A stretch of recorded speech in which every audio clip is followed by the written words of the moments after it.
Like most Australians, I love a good glass of wine that's been grown and made here on home turf, but unfortunately it's become increasingly apparent that consumers around the world no longer share my passion for Australian wine, and that's a serious problem indeed.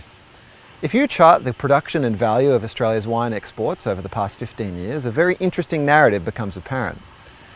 Australia's wine exports grew heavily from the turn of the millennium up until 2007, by which point we were shipping off about 7.8 million litres of wine a year for a return of about $3 billion.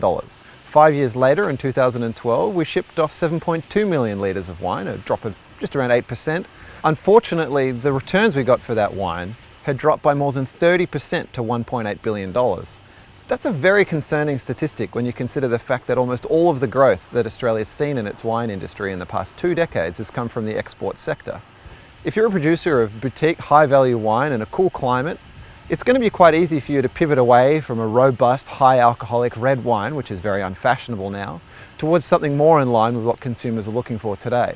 But if you grow a large amount of grapes for a low value in a hot climate, it's a very different story indeed. A study commissioned by the Winemakers Federation of Australia had some very interesting statistics to describe that cheapest end of the market. It said that of all the grapes grown that were destined for that cheapest end of the market, the bulk market, almost 70% are unprofitable in today's economic climate. Now you may be wondering, as somebody who doesn't drink cask wine and who isn't interested in the cheapest wines available in Australia's supermarkets, why you should care. Well, consider this. That price bracket, the cheapest end of the market, represents almost 2/3 of Australia's total wine production today. And if you're not concerned about the fact that almost 70% of the most significant portion of Australia's wine production is currently unprofitable, then you're made of sterner stuff than me.